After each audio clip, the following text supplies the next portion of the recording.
मुद मंगलमय संत समाज, श्रद्धामूर्ति देवियों, धर्म प्रेमी बंधुओं,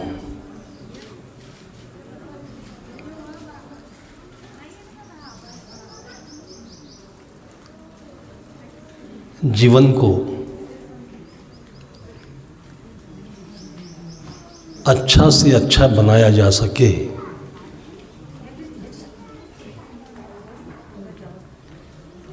सजाया जा सके,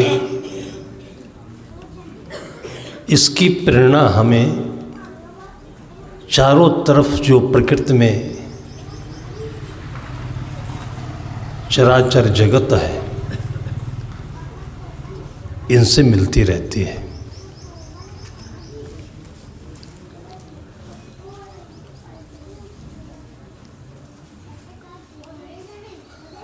आज बसंत पंचमी है।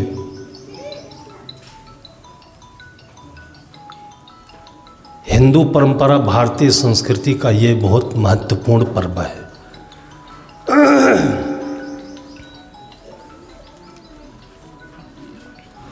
मन भोगों में लिप्त रहता है, इंद्रियों के विषयों में आसक्त होकर मुरझाया रहता है। जैसे गेहूं के खेत में पानी अधिक हो जाए तो गेहूं पीला पड़ जाता है।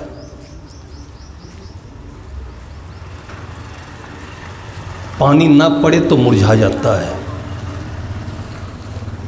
ऐसे ही हमारा मन इन विषयों में सम्यक संबंध, सम्यक योग न बना पाने के कारण से कभी मुरझाया रहता है, कभी सड़ता रहता है। अपने जीवन को हम सही भांति से समझ नहीं पाते हैं।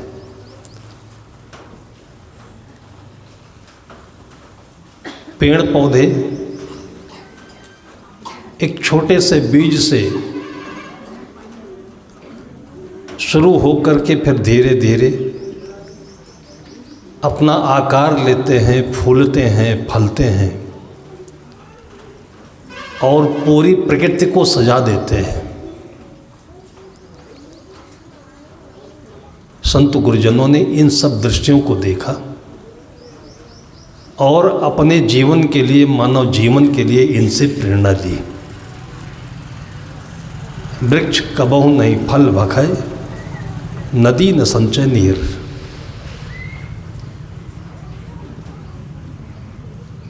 कितना सुंदर अवलोकन है ये कि जहाँ पर एक व्यक्ति केवल अपने कमाने खाने में इतना मशगूल रहता है, इतना तन्मय रहता है, भूला रहता है,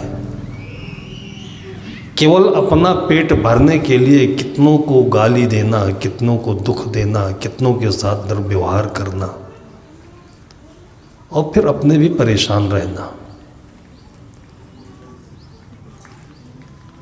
संत गुरुजन थोड़े समय के लिए इस प्रकृति को भी देखने के लिए प्रेरित करते हैं। वृक्ष कबहु नहीं फल भखै, नदी न संचय नीर, परमारथ के कारणे साधुन धरा शरीर। जीवन भर हम केवल लेते रहते हैं, खाते रहते हैं, बटोरते रहते हैं और इन्हीं चीज़ों को खराब करते रहते हैं। भोजन करने से स्वास्थ्य बढ़िया होना चाहिए, शरीर स्वस्थ होना चाहिए, लेकिन इसी भोजन के करते करते करते शरीर बंदा हो जाता है, मन खराब हो जाता है और विभिन्न रोगों से शरीर ग्रस्त हो जाता है। तब इतनी बीमारियां नहीं थी। बीपी और शुगर गांव-गांव में ढूंढे नहीं मिलते थे। ये शहरों की बीमारियां थी, संपन्न लोगों की बीमारियां थी। आज प्रत्येक घर में 1 लोग, 2 लोग, 3 लोग देखने को मिल जाएंगे, ये बीमारी हो गई है।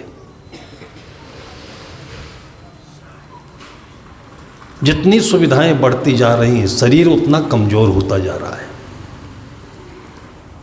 हम लोग इस पर चिंतन नहीं करते हैं। संत महापुरुष लोगों की जो नई परंपरा है, जिसे सत्संग कहते हैं, सत्य के साथ बैठने को सत्संग कहते हैं। थोड़ी देर बैठे। सत्य क्या है? चित्त की शांति है, संतुलन है, शरीर का स्वास्थ्य है, बाहर का सौंदर्य है, मन की सुंदरता है, जिसमें सब कुछ अच्छा दिखे, अच्छा लगे, अच्छा महसूस हो, वो सत्य है। यही भगवान है। मन अच्छा होता है तो भगवान बन जाते हैं, मन खराब होता है तो भगवान खो जाते हैं, शैतान बन जाते हैं।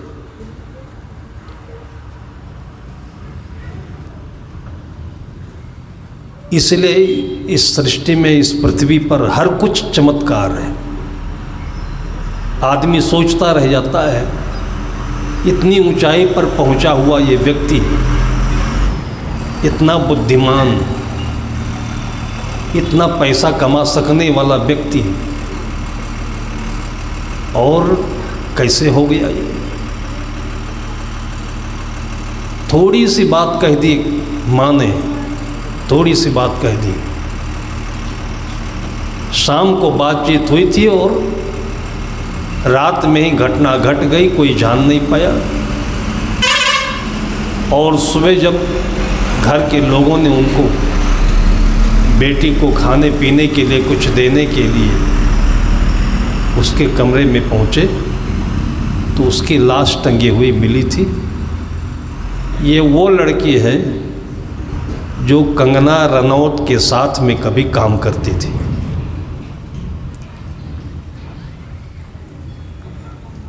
जो बहुत फेमस हो चुकी थी, लोगों का आइडियल बन रही है, लोग उसी को देख रहे भरी निगाहों से, आशा भरी निगाहों से। एक घटना है ये, और इसी स्थिति में कितने लोग पहुंचते चले जा रहे हैं। बहुत 2-4 वर्ष पहले अभी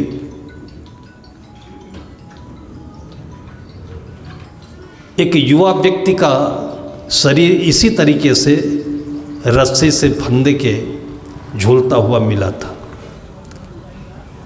जिसको हम सुशांत नाम से जानते थे।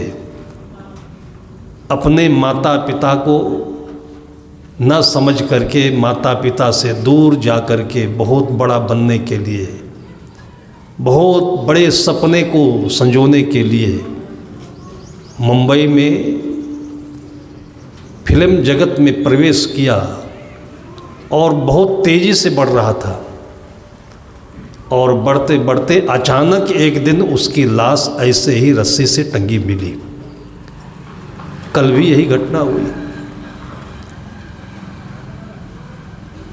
सद्गुरु याद दिलाते हैं कि मन को सुंदर बनाओ। ये जो होता है ये अचानक नहीं हुआ है, लेकिन हमको आपको इसकी गहराई में, इसके पीठ पीछे का जो दृश्य है, जो सिद्धांत है, जिसे कर्म सिद्धांत कहते हैं, ये हम नहीं देख पाते हैं। जैसे धरती के भीतर में हर जगह पानी चल रहा है, अपनी धारा को लेकर चल रहा है, लेकिन हमें दिखता नहीं है। 2 एकड़ का प्लाट हो कोई खेत में, तो एक कोने पर पानी होता है, दूसरे कोने पर बोर करिए पानी नहीं मिलता है। हम देख नहीं पाते कि कहाँ पानी है, कहाँ पानी नहीं है। ऐसे ही हम लोगों को देखते हैं, लड़कों को देखते हैं, लड़कियों को देखते हैं, पढ़ रहे हैं, पैसा कमा रहे हैं, नौकरी कर रहे हैं, एक्टिंग कर रहे हैं, और एकदम अचानक कोई घटना होती है तो आश्चर्य लगता है। 2-4 साल पहले श्रद्धा नाम की बेटी बहुत हाईलाइट में थी। माँ ने कितने प्यार से उसको पाला होगा, नाम उसका कितने हृदय के साथ में रखा, श्रद्धा, पाला, पढ़ाई लिखाई, योग्य बनी, लेकिन मन से उदंड हो गई। अपने माता पिता की छाया में रह करके माता पिता की छाया को लेकर के ही चलना चाहिए। हमारी भारतीय परंपरा कहती है इनका आशीर्वाद लेकर के चलना चाहिए। अपने पूर्वजों का, अपने वरिष्ठ लोगों का। मुंशी प्रेमचंद जी कहते हैं कि जैसे लोग परमेश्वर कहते हैं, उसकी परिभाषा है 5 पंच परमेश्वर। एक सधे हुए परिवार में, संतुलित परिवार में 5 लोग होते हैं, वही परमेश्वर है। घर के लोग जो बोलते हैं वो परमेश्वर की आवाज़ है। बेटा है तो घर के लोगों की आवाज़ मानना चाहिए, बेटी है तो घर के लोगों की आवाज़ माननी चाहिए। ये समाज ही परमेश्वर है, भगवान है। इसको समझना चाहिए, इसके साथ जीने की कला सीखनी चाहिए। हमारा मन उदंड हो जाता है, थोड़ा सा पढ़ाई पाई, बुद्धि पाई, पढ़ लिया और कुछ ताकत आई, फिर हम जैसे कोई नहीं है। संत सद्गुरु कहते हैं कि हमारे इस जीवन में केवल मैं नहीं हूँ, जिसको हम मैं कह रहे हैं, इसमें बहुत लोगों का सहयोग है। जिसमें चारों तरफ ये जड़ प्रकृति है, उसको भी भगवान कहते हैं। भगवान किसी को दिखता नहीं है, लेकिन जिसके भीतर में ज्ञान है, प्रज्ञा चक्षु है, उसको दिखता है। भगवान में 5 अक्षर होते हैं। पहला भा है, दूसरा गा है, तीसरा वा है, वा में आ की मात्रा आ है और ना है। भा मने भूमि पृथ्वी, गा मने गगन आकाश, वा मने वायु, आ मने अनल अग्नि और ना मने नीर पानी। इन 5 तत्वों का भी हमारे इस शरीर के लिए, जीवन के लिए बहुत बड़ा योगदान है। ये प्रतिक्षण हमारे लिए ही बह रहे हैं। नदियाँ बह रही, हिमालय से चल करके शुद्ध पानी हमारे धरती के भीतर निरंतर झरना भरकर बह रही है और उसी से जीवन चलता है। इसलिए पानी को भूले नहीं। इसलिए भारतीय परंपरा में नदियों की पूजा की जाती है, जल को देवता माना जाता है। एक बूंद भी पानी हमारे हाथों से निरर्थक नहीं जाना चाहिए, गंदा नहीं करना चाहिए। लोगों को इसके प्रति श्रद्धा बनी रहे तो लोग पानी पीते रहेंगे, तो शरीर में 20-50 बीमारियां ऐसे दूर रहेंगी। लेकिन बुद्धि आई, स्कूल में विज्ञान पढ़ने वाले छात्र भी आप पूछिए तो 10 में से कोई 1-2 छात्र ऐसे होंगे जो ठीक से पानी पीते हैं, नहीं पीते नहीं हैं। घरों में जब चर्चा करता हूँ, दिल्ली की एक बेटी बोल रही थी, कुछ उसको सिर दर्द की समस्या थी। माँ ने हमारे सामने रखा, मैंने कहा पानी कम पीती होगी। तब बताया कि बोतल भर के ले जाती है और भरा ही वापस ले आती है। मैंने कहा पीती क्यों नहीं? तब उस बच्ची ने जवाब दिया कि जो मैडम है वो मना करती है पानी पीने से। मैंने कहा मैडम को बताना चाहिए कि पानी पियो, और मना करती हैं क्यों? इसलिए कि बार बार बाथरूम जाना पड़ेगा तो पढ़ाई डिस्टर्ब होगी। ये स्कूल में जिस शिक्षक से ज्ञान मिलना चाहिए वो बता रही है। आपके पेट में पथरी हो जाएगी, डॉक्टर के पास जाएंगे, डॉक्टर के पास में बहुत अत्याधुनिक सुविधाएं हैं। 25-50 हज़ार रुपये में दूरबीन पद्धति से पथरी निकाल करके बाहर कर देंगे, आप चले आओगे। आपको भी बड़ी खुशी हो गई, पैसे का घमंड था। डॉक्टर को भी पैसा मिल गया, इसलिए ना आपने पूछा ना डॉक्टर ने बताया कि पथरी हुई क्यों। पानी कम पीने से मिर्ची मसाले ज़्यादा खाने से, तेल मसाले ज़्यादा खाने से केवल 1 सेकंड में इतनी बात बता देता, कितना झेल चुके हो, अब पानी ठीक से पीना, लेकिन नहीं बताता कोई। ये समाज की स्थिति है। कोई सुनना भी नहीं चाहता, कोई बताना भी नहीं चाहता है, और भोग रहे हैं। इसलिए कहते हैं कि ये कर्म भूमिका है, इसमें सबको केवल भोगना है, भोग करके आवागमन के चक्कर में आगे बढ़ जाना है। नहीं तो मनुष्य जीवन में चेतना मिली है। हमारे लिए हमारे ऋषि मुनियों ने बहुत कुछ दिया हुआ है। उन्होंने जो जिंदगी जी, उनके लिए लोग लाख करोड़ निछावर करने वाले हैं, लेकिन वो रोटी में घी नहीं लगाते, पूड़ी नहीं खाते, मालपुआ नहीं खाते, सादा भोजन करते हैं। क्यों करते हैं? उन्होंने अपनी ज़िंदगी को लेबोरेटरी बनाया, प्रयोगशाला बनाया कि क्या खाने से, कैसे जीने से, कैसे रहने से आप स्वस्थ रह सकते हो, सुखी रह सकते हो और जीवन को सार्थक बना सकते हो। ये उन्होंने अपनी ज़िंदगी के लिए किया और आपके सामने उस थ्योरी को रखा। क्यों नहीं समझते? बड़े बड़े विद्वत लोग मिल करके शिक्षा परिषद का ये कोर्स बनाया हुआ है, जिससे पाठ्यक्रम कहते हैं, बच्चों को पढ़ाई जाने वाले विषय, इसको क्यों नहीं रखा? संत याद करते हैं कि वृक्ष कबहु नहीं फल भगै, नदी न संचय नीर। हम लोग फल सभी खाते हैं, लेकिन कितने लोग अपने हाथों से पौधा लगाया है? अमरूद का पौधा लगाया, जामुन का लगाया, आम का लगाया, आंवले का लगाया, कितने लोगों ने लगाया है? याद ही नहीं आता है। सदगुरु कहते हैं, जासो नाता आदि का बिसर गया सो ठौर। ये बीजक की साखी है। यहाँ हम लोग बहुत पुराने कबीरपंथी बैठे हुए हैं, इसलिए मैं ये साखी बीच में रखता हूँ। बीजक पढ़ते कितने युग बीत गए, लेकिन किसी ने आम खाया होगा तो उसी आम का बीज अपनी बाड़ी में रख दे, हमारे बच्चों को ये फल बहुत बहुत मिलता रहेगा।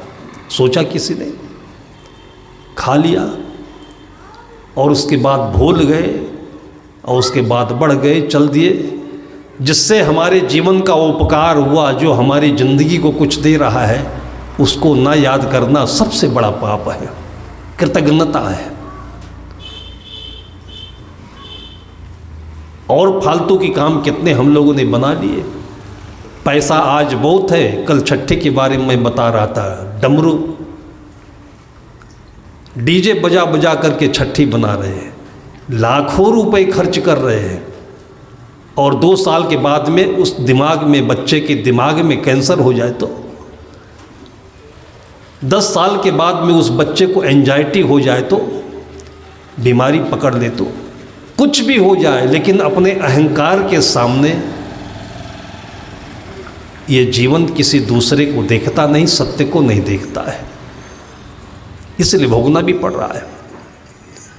सदगुरु कहते, वृक्ष कबहु नहीं फल भगै। ये कितना बड़ा धर्म संदेश है कि एक बीज आप लगा देते हो और उससे सैकड़ों फल आपके आंगन में बिना यत्न के अपने आप झरते रहते, गिरते रहते हैं।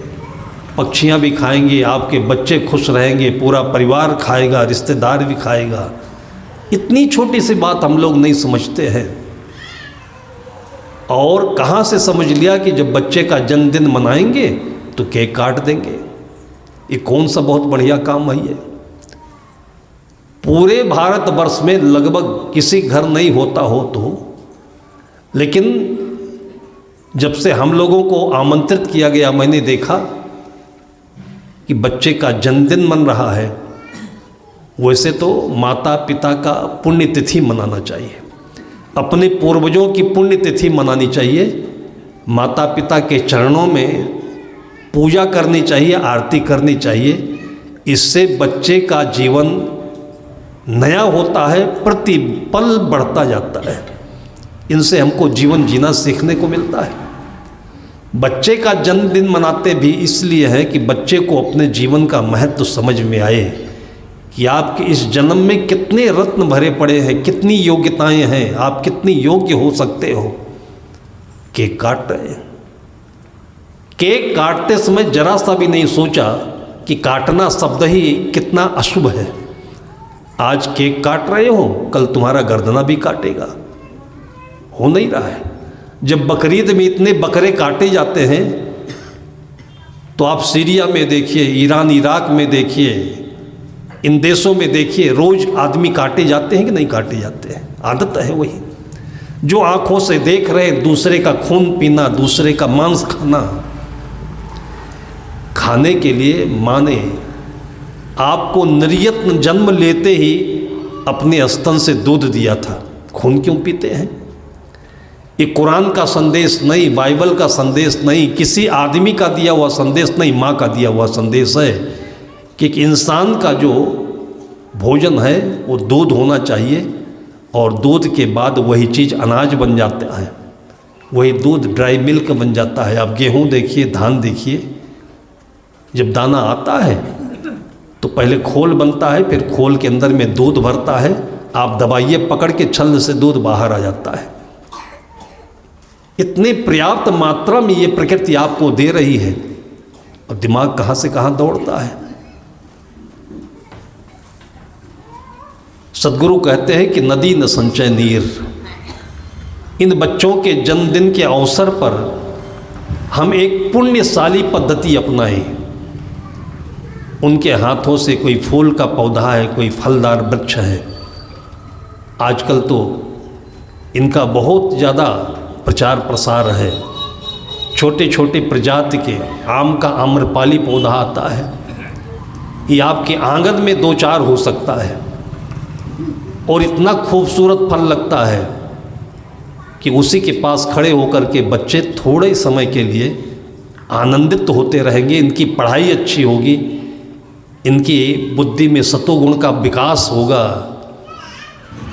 फिर ये मोबाइल के साइड इफ़ेक्ट से अपने आप बचते रहेंगे। जन्मदिन के अवसर, प्रत्येक जन्मदिन के अवसर पर एक गमले में एक फूल रख दीजिए, तो फूल से बच्चों को प्यार होगा, लगाव बनेगा। स्कूल से आएंगे तो मोबाइल में नहीं भिड़ेंगे। पानी पीते ही, खाते ही वो सीधे जा कर के उस फूल को देखेंगे, पानी डालेंगे, पानी पिएंगे, और जिस दिन उस फूल गमले में फूल आएगा, वो फूल ले जा कर के आपको दिखाएंगे, आपके आंगन को सुंदर बनाएंगे। मनुष्य जीवन को इसी भांति से सजाना है।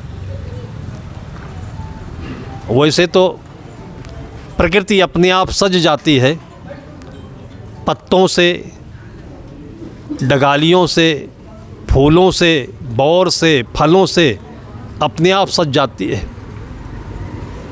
जितने भी पशु हैं उनको प्रकृति ने सजा हुआ है। आप किसी मोर को देखिए, उसको प्रकृति ने सजाया है। वो किसी मनुष्य के लिए कितने भी सुविधा साधन प्राप्त हो, लेकिन दुर्लभ है, नहीं सज सकता है वो। लेकिन मनुष्य को सजने के लिए जो प्रकृति ने उपहार दिया है सद्बुद्धि का, ज्ञान का, विवेक का, उसके द्वारा हम इसका अनुसरण करके अपने घर को सजा सकते हैं, पड़ोस को सजा सकते हैं, और सजाएंगे घर को, पड़ोस को, ज़मीन को, और इसका जो परिणाम होगा वो ये होगा कि हमारा मन सज जाएगा, हमारा मन खिल जाएगा, आनंदित रहेगा। जो हम रोज़ झंखते हैं, कुड़ते रहते हैं, तेरे को देख करके खून जलता है, तेरा चेहरा नहीं देखने को मन होता है, ऐसे जली कटी बातें लोग एक दूसरे से बोलते रहते हैं, ये नहीं होता। ये एक नई परंपरा डाले, हम लोग थोड़ा सा इससे हटे। अभी कल परसों यहाँ रामायण होगा ना, रामायण होगा तो देखिएगा इस मंच को सजाया जाएगा, केले के पौधे रखे जाएंगे, एक घड़े में पानी रखा जाएगा, उसके ऊपर कलश में दीप जलाए जाएंगे, उसी में जमरा रखा जाएगा, गेहूं या जौ अंकुरित होगा। ये जो कुछ भी यहाँ सजाया जाता है ये आपकी पंच प्रकृति है, ये पांचों सत्य हैं। इसी सत्य के साक्षित्व में आप कथाएं सुनते हो, कथाकार सुनाता है और इसी सत्य की शपथ लेते हो, निर्णय लेते हो, संकल्प लेते हो कि इसी के साथ ज़िंदगी जिएंगे हम लोग ज़्यादा टंट घंट ना करना पड़े। सदगुरु कबीर साहब ने देखा कि किसी के पास इतनी सुविधा है नहीं है, तो कहा कि ठीक है, सीधे साधे बैठ जाओ, हम कथा सुना देते हैं। लेकिन इसका दुष्प्रभाव इतना खराब हुआ कि आदमी अपने ज़िंदगी को भी सजाना भूल गया। खाते समय देख लीजिए, आज के 10-20 वर्ष पहले यही छत्तीसगढ़ में जो संस्कृति मैंने देखी है कि घर में कम से कम 10-20 पाटले होते थे, बड़े बड़े पाटले पीढ़ाई, और कोई अतिथि आता था तो बैठने के लिए एक पाटला या थाली रखने के लिए एक पाटला, और भोजन तैयार हो जाता था तो भोजन तैयार होने के लिए घंटी नहीं बजाई जाती थी, जाकर बोलते नहीं थे तो चलो खा लो, ठूस लो। जब खाने का समय होता था तो माएँ बहनें एक लोटा जल ले जा कर के वहाँ रख देती थी, उनको ये संदेश मिल जाता था कि भोजन तैयार है। एक लोटा जल किस लिए? हाथ धोइए, पैर धोइए, मुँह धोइए, आचमन कहते थे इसको, आचमन करना। शरीर से मन से पवित्र होकर के तब आप रसोई में बैठिए, आराम से बैठिए, और उसके बाद जितने सारे व्यंजन बने हुए हैं आपके सामने रखे जा रहे हैं और आप उनके भावों को भी ले रहे, खा रहे हैं और भोजन को भी ले रहे हैं, तभी वो भोजन पचता था और लोग स्वस्थ होते थे। आज तो पता नहीं चलता है कि लोग घर में खा रहे हैं कि होटल में खा रहे हैं।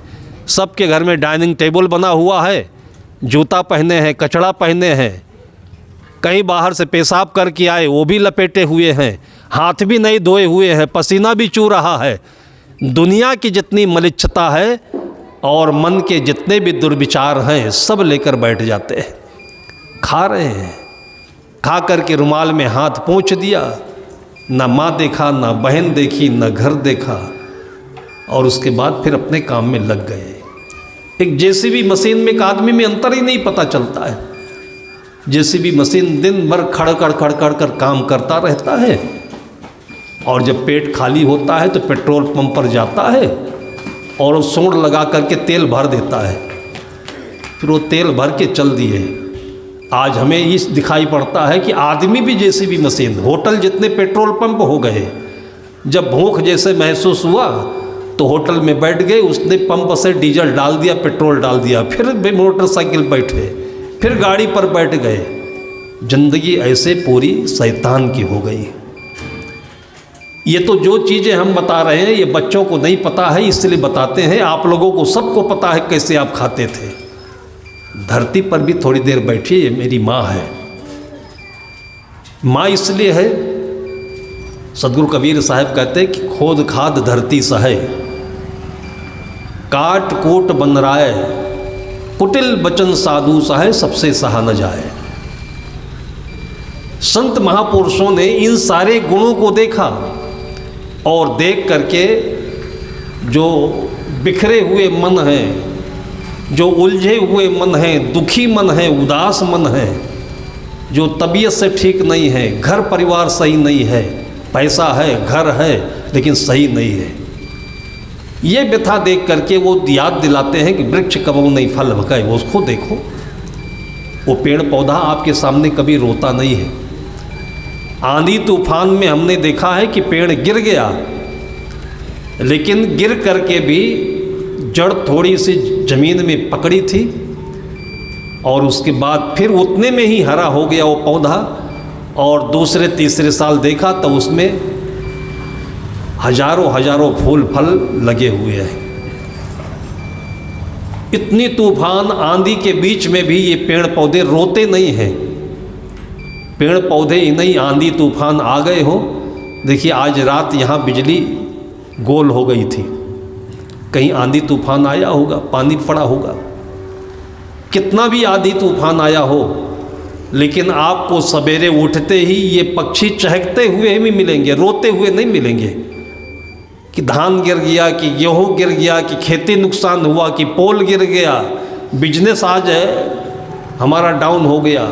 ये रोते हुए नहीं मिलेंगे। ये तूफान में कहाँ थे? कोई किला था इनके लिए?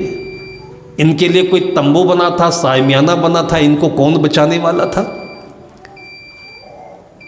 इन सब चीज़ों को बाहर आप देखिए। इसलिए कहा जाता है कि थोड़ी देर भोजन के समय ही आप डाइनिंग टेबल पर नहीं, कुर्सी पर नहीं, आप जमीन पर जहाँ पर शुद्ध पोछा लगा हो, साफ सूफ हो, मिट्टी की सुंदर गंध हो, सुगंधी हो, वहाँ पर बैठिए, आचमन के साथ में बैठिए और प्यार से, प्रेम से, सम्मानपूर्वक भोजन करिए। और देखिए वो भोजन पचता है कि नहीं, हीमोग्लोबिन लाल होता है कि नहीं, माइंड फ्रेश होता है कि नहीं। भोजन का नाम भोजन क्यों कहा गया? कि जिसको प्राप्त करने के बाद भजन करने की श्रद्धा उत्पन्न हो उसको भोजन कहते हैं। चल खाना खा ले रे, ऐसे माई बोलती है, खाना खा ले। खाना किसे कहते हैं? जिसको खाने से केवल पाखाना बनता है। खाओ, बाथरूम जाओ, खाओ, लैट्रिन जाओ। और ये आहार नली शरीर जो है ये पूरा गटर नाला है। जैसे रायपुर में जाइए, बड़े बड़े गटर नाले बने हुए हैं, सारे घरों की गंदगी उससे बहती रहती है। ऐसे ही हम मुख में भोजन डालते हैं। भोजन तो कितना सुंदर था, रोटी को कितनी श्रद्धा से माँ ने बनाई, चटनी बनाई, इतने सुंदर सुंदर व्यंजन बनाए, वो चीज़ें अच्छी थी, लेकिन पेट में जाने पर ही खराब हो गई। खट्टी डकार आ रही है, पेट में जलन पैदा हो गया, पेट फूलने लगा, गैस बन रही है, और उसके बाद फिर कायम चूर्ण खाते हैं तब निकलता है भोजन। ये हमारी दुर्दशा हो रही है, ये प्रकृति के बीच में रह करके, केवल और केवल आदमी की। आप किसी कुत्ते से पूछिए, गाय से पूछिए, बैल से पूछिए, कायम चूर्ण खाना पड़ता है कि नहीं पड़ता है? उसके पेट में भी गैस की बीमारी होती है कि नहीं होती है? जितनी भी समस्याएं हैं ये केवल हमारे आपके बीच में है। और किसके कारण से है? हमारे आपके शरारतपूर्ण रवैये के कारण से, हमारे आपके चाल चलन के ये गंदे होने के कारण से। और किया किसने? ये केवल 10-20 वर्षों ने, हम लोगों ने, हम जो पढ़े लिखे हुए हैं, यूनिवर्सिटी से डिग्री लेकर के आए हुए हैं, ये हम लोगों की ईजाद है, ये पुराने लोगों का नहीं है। ये पुराने लोगों में आप देखिए, माँओं को बच्चा होता था।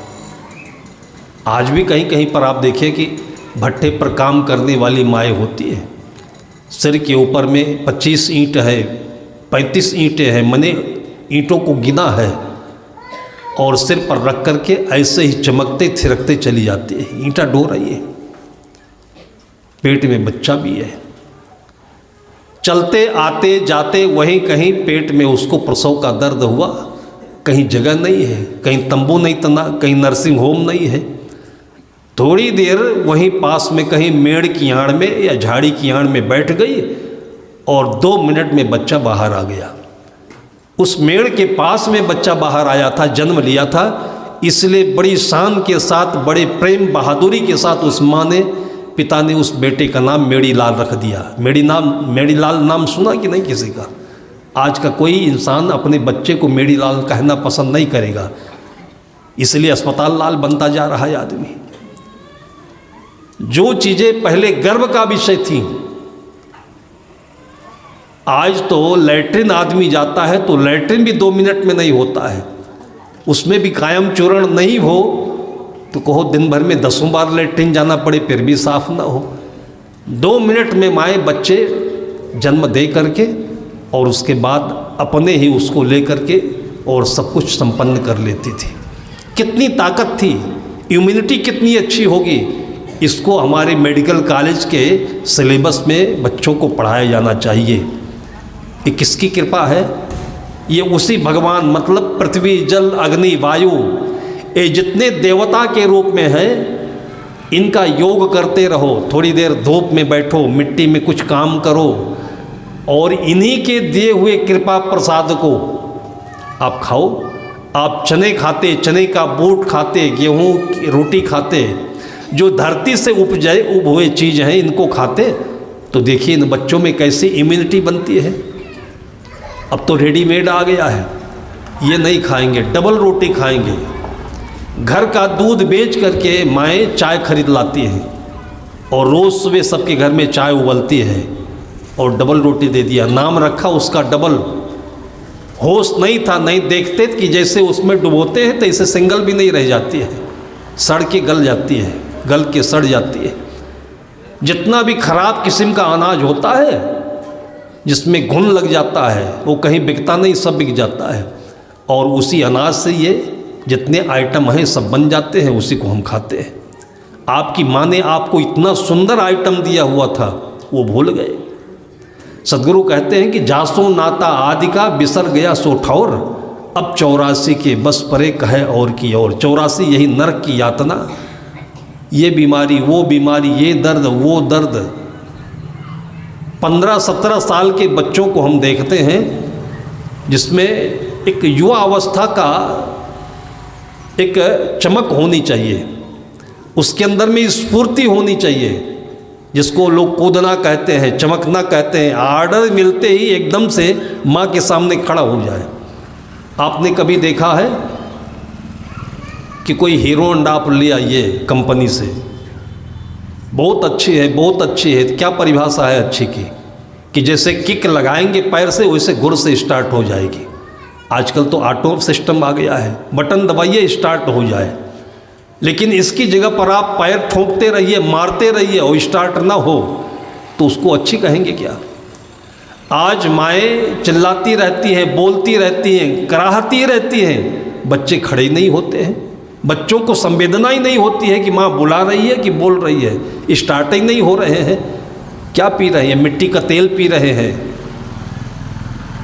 इनका स्वास्थ्य इतना इनसे दुश्मन बना हुआ है कि चेतना नहीं है, स्फूर्ति नहीं है, प्रेम नहीं है कि किसी काम को करने के लिए तत्काल ये सहमत हो जाए, तैयार हो जाए। ये सब पहचान बहुत खराब लक्षण है। ये चीज़ें आप देखिए जानवरों में नहीं होंगे, पक्षियों में नहीं होते हैं। इनको सबको आपने देखा है कभी, तो इनके स्फूर्ति को, इनकी चमक को, इसलिए लोग इनको अपने घर के आसपास में रखते भी हैं। ये बोलेंगे, ये हंसेंगे तो आपके बच्चे भी इनके साथ में बोलेंगे, हंसेंगे तो आपके बच्चे कभी खींचेंगे नहीं, गुस्सा नहीं करेंगे, चिड़चिड़ाएंगे नहीं। सदगुरु कहते हैं कि जासो नाता आदि का बिसर गया सो ठौर, अब 84 के बस परे कहे और की और। 15-17 साल की उम्र में ही बूढ़े जैसे दिखने लगते हैं। और जब कोई ध्यान दिलाता है तो कहते हैं मैं तो क्या करूं राम, मुझे बुढ़ा मिल गया। ये बच्चा बुढ़ा नहीं हुआ अभी, आपने इसको तंग कर कर के बुढ़ा कर दिया। मैंने देखा एक जगह कार्यक्रम था, मैं बाहर निकला, सुबह सुबह का समय था, तो एक बच्ची थी, उसके साथ में उसका छोटा भाई था। मैं उसके पास खड़ा हो गया, थोड़ी बातचीत करूं, तो छत्तीसगढ़ी तो आती नहीं मुझे, लेकिन वो छत्तीसगढ़ी बोली। मैंने पूछा कि पढ़ने जाती है? तो बेटी ने बताया कि मैं 4वीं में पढ़ती हूँ। अपने भाई को बताया कि 3री क्लास में पढ़ता है। मैंने कहा कुछ खाई कि नहीं, खाने का समय हो गया, कुछ जलपान करिए। तब उसने अपनी छत्तीसगढ़ी भाषा में बोली कि खाई तो बड़ा चुरचुर लागत। अब किसको चुरचुर कहते हैं? फिर बाद में मैंने पूछा लोगों से, तब लोगों ने बताया कि जो भोजन, जो सब्जी बहुत कड़ू हो जाती है उसको चुरचुर कहते हैं। माँ बाप अपने जिह्वा के स्वाद की खातिर इतना बेमेल भोजन बनाते हैं कि बच्चों को खाया नहीं जाता है और बच्चे मन मार करके खाते रहते हैं। उसने बड़े स्पष्टता से, बड़ी सच्चाई से बताया कि बड़ चुरचुर लागत। मुंह अभी भी उसका खराब दिख रहा है। फिर मैं इतने साथी से कहा कि उसको केला ला करके खिलाओ, भी मीठा हो जाएगा। ये अपने बच्चों का भी ख्याल नहीं होता है कि इसकी ज़िंदगी क्या है। अब इतने छोटे हैं, ये बहुत तेज रोशनी नहीं देख सकते, बहुत ऊंची आवाज़ नहीं सुन सकते, बहुत कड़वे भोजन का ये भार नहीं सह सकते हैं, और इनकी उम्र का ख्याल नहीं है, इनके इस बचपने की कमजोरी का ख्याल नहीं है। आप केवल अपने ख्याल में इन बच्चों की ज़िंदगी का नाश कर रहे हैं। साधु संत जो संयम की बात बताते हैं, ये बच्चों के अच्छे भविष्य के लिए बताते हैं। आपका भी अच्छा भविष्य होगा। सादा जीवन उच्च विचार, युक्ताहार विहारस्य युक्त कर्मश्चेष्टसु युक्त स्वप्नावबोधस्य योगो भूत दुःखः।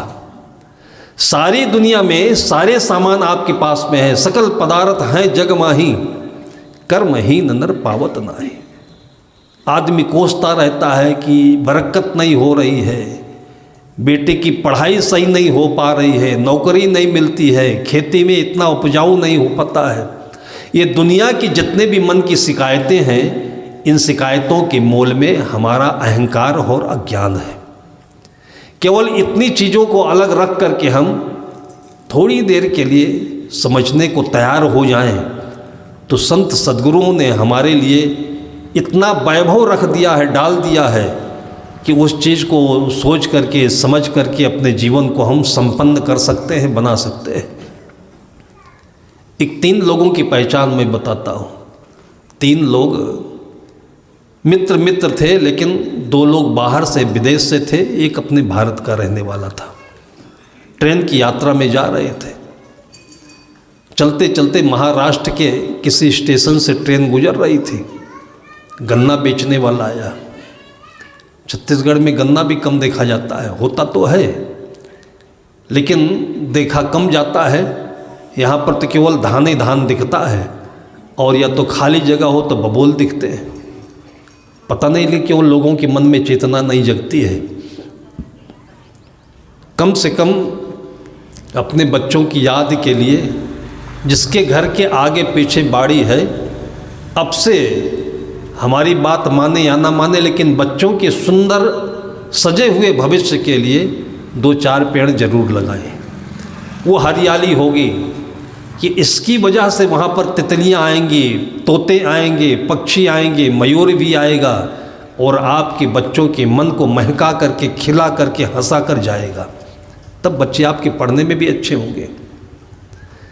ये इसलिए बताता हूँ कि कोटिन यतन करो ये तन की अंत अवस्था धूरी। आप कितना भी अपने शरीर को अच्छे अच्छे पैसे वाले कपड़े से, सोने से, खाने पीने से सजा लो, लेकिन ना यह शरीर बचेगा और न मन सजेगा, न सुंदर होगा। अच्छे अच्छे काम करो। उन अच्छे कामों में कोई ऐसा नहीं है कि आप 1-2 लाख रुपए खर्च करके मेला भंडारा करो या कहीं जा कर के तीर्थ करो। आप अपने घर के आसपास को सजाओ, और उसी से देखिए आपका मन भी सजेगा और आपके बच्चे आपसे अच्छे होंगे, आपको सुंदरता के साथ में आपकी सेवा करेंगे, आपका घर बनाएंगे। गन्ना भी होना चाहिए। गन्ना एक ऐसी चीज़ है कि 1000 बीमारियों की दवा है। अगर जाड़े भर, जो जाड़े के सीजन में होता है, एक गन्ना रोज आप खाते रहिए तो आपके लीवर में किसी तरह की बीमारी होने नहीं पाएगी, जिसको पीलिया कहते हैं। आप पूरी दुनिया के रिसर्च में देख लीजिए, पीलिया की आज तक कोई दवाई बनी नहीं है, लेकिन सबसे अच्छी दवाई है कि आप अपने बच्चे को एक गन्ना रोज दीजिए, लीवर में बीमारी बनने नहीं पाएगी। नहीं गन्ना मिलता है तो गुड़, या गुड़ का जो पानी शरबत कहते हैं, ये भी लीवर को फायदा करता है। महाराष्ट्र से स्टेशन गुजरा तो गन्ना बेचने वाला, तो भारत वाले मित्र ने सोचा कि ये विदेशी हैं, इन लोगों को 1-1 गन्ना खिला देते हैं। 1-1 रुपए का 1-1 गन्ना खरीद लिया। फिर लोग गन्ना चूसना शुरू किए। उसमें से एक आदमी था, जैसे गन्ना चूसा जाता है कि छिलका वहीं डाल दिया, खोई वहीं पड़ी है, फिर मक्खियाँ आ गईं, भिनभिनाने लगी, गन्ना चूस लिया। एक आदमी का ये। दूसरे आदमी ने सोचा कि ऐसा करना तो अच्छा नहीं है, यहाँ पर और लोग भी बैठे हुए हैं और इस गन्ने में और भी चीज़ है। तो उसने क्या किया, उस गन्ने को छील करके उसके अंदर का रस चूस लिया, और कहीं पर पढ़ने के लिए अखबार लिया हुआ था, उस अखबार वाले कागज में उस गन्ने की खोई को, छिलके को लपेट करके रख लिया। आगे स्टेशन पर कूड़ादान मिला, उसे कूड़े में डाल दिया। ये दूसरे व्यक्ति ने किया। तीसरे व्यक्ति ने क्या किया, कि चाकू रखा हुआ था अपने झोली में, चाकू से गन्ने को एकदम करीने से साइज में उसने तराशा और तराश करके उसको एक साइज में काट लिया। गन्ने के अंदर का जो रस था वो चूस लिया और जो छिलका निकाला हुआ था उसको इतने साइज में बनाया और एड़ा बेड़ा करके थोड़ा सा उसमें कलर भी मिलाया, कोई पीला है कोई लाल है, और एड़ा बेड़ा उसको सेटिंग करके एक पंखा बना दिया उसने। चारों तरफ उसने अपने रुमाल से कपड़े निकाल करके उसमें गोट लगा दी और बढ़िया अपने हाथ से ऐसे ऐसे झलने लगा। और आगे चलते हुए किसी को पंखा बहुत खूबसूरत लगा, उसने पूछ लिया तो 3 रुपए में पंखा बेच भी दिया उसने।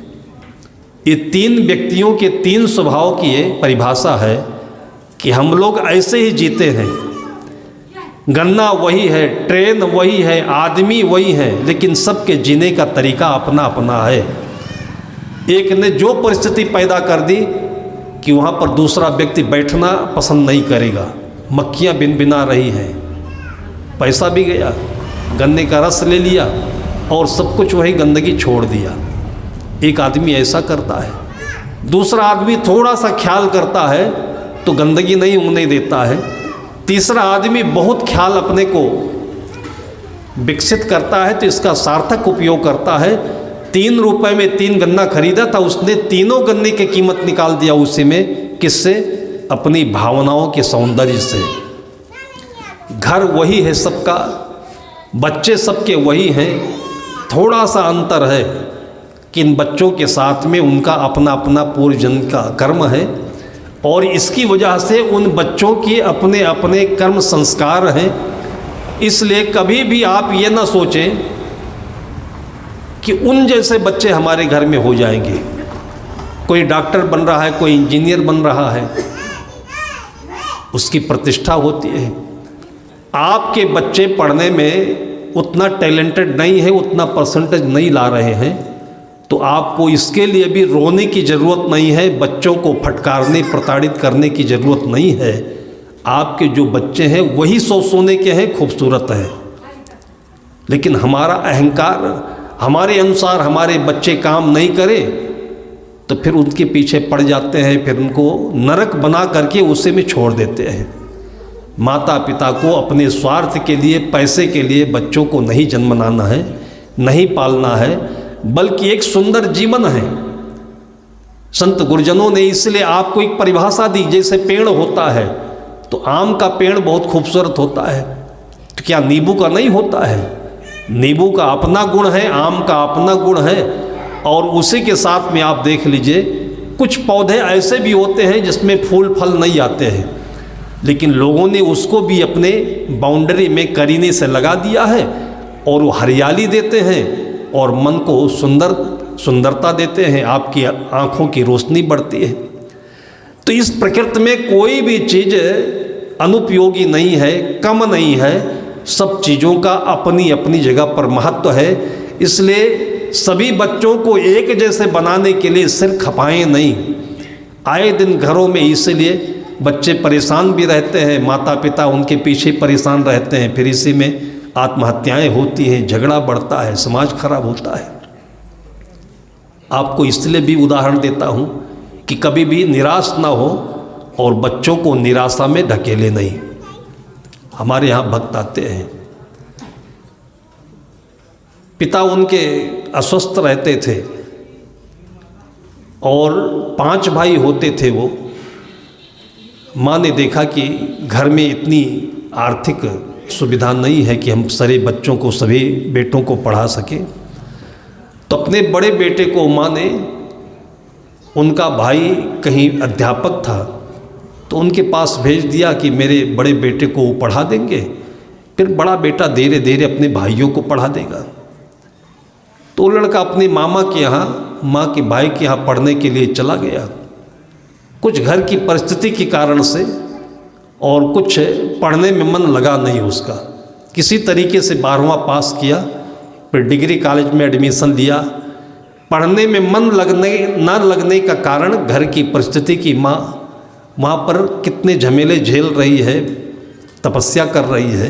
मैं पढ़ कर के भी क्या करूँगा, वो बार बार अपने माँ को, अपने पिता को, घर की परिस्थिति को देखता था।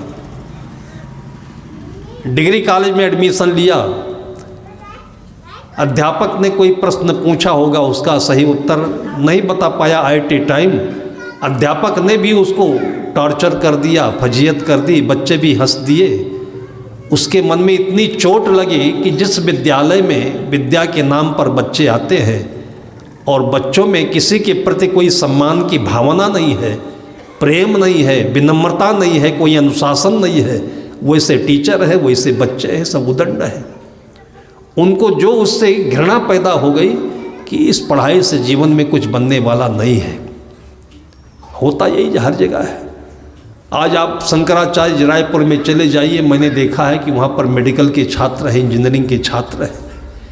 एक रैगिंग होता है, पता नहीं रैगिंग किसे कहते हैं, आज तक इसकी परिभाषा नहीं पता चली, कि जो सीनियर बच्चे होते हैं वो जूनियर बच्चों के साथ इतना गंदी हरकत करते हैं, प्रताड़ित करते हैं कि कितने बच्चे छत से जाकर के कूद करके आत्महत्या करते हैं, कितने बच्चे बर्बाद होते हैं।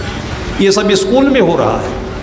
स्कूल के प्रिंसिपल भी होंगे, वहाँ पर मैनेजमेंट भी होगा, मैनेजर भी होगा, और आज भी ये बड़े बड़े कॉलेजों में हो रहा है, जिसको रैगिंग कहते हैं। ये स्कूल है।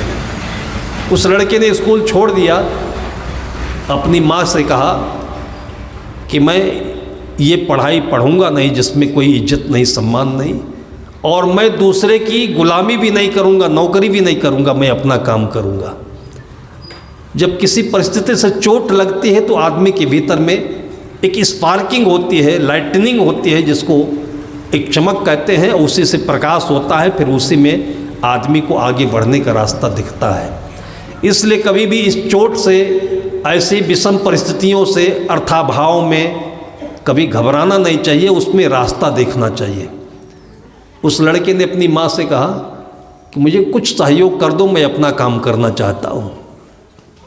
उस समय में उसके पास में कोई ऐसी व्यवस्था नहीं थी, तो चांदी के कुछ ऐसे उसके आभूषण थे, उसी आभूषण को बेच करके, ये आज के केवल 15-20 साल पहले की बात है, 15,000 रुपये उसने बेटे को दिया, और 15,000 रुपये लेकर के उस बेटे ने सड़क के किनारे एक गुमटी बना करके अपना काम शुरू किया है। और आज उसी गुमटी की जगह पर उसने जो लगन के साथ अपनी आस्था को चमकाई है, कि उसी गुमटी की जगह पर जो इतना बड़ा शोरूम बना हुआ है कि हर वर्ष गवर्नमेंट को जीएसटी टैक्स देने के लिए 1 करोड़ रुपए खर्च करता है, केवल 1 करोड़ रुपए टैक्स देता है गवर्नमेंट को। और वहीं से अपने 5 भाइयों को जो बिजनेस दिया है, 3 ईंट के भट्टे हैं, एक भट्टे में 200-300 लोग काम करते हैं, मतलब कुल मिलाकर के 1000 से ऊपर लोगों को उसने रोजगार दिया है। रोज़ सवेरे योगा का क्लास चलाता है, संतों की वाणी सुनाता है, और अपनी माँ को लेकर के बीच बीच में पूर्णिमासी में संतों के दर्शन करा करके आश्रम में सेवा भी देता है। आज सभी भाइयों को उसने उस जगह पर स्थापित कर दिया कि जहाँ किसी से मांगने की ज़रूरत नहीं, बल्कि कोई आए तो उसको वो सहयोग दे सकता है। अपने साथ में पढ़ने वाले उसके मामा के बेटे थे, वो डॉक्टर हो गए, डॉक्टर होकर के नौकरी पा गए, नौकरी में 1 लाख 1.5 लाख रुपए महीने की सैलरी पाते थे।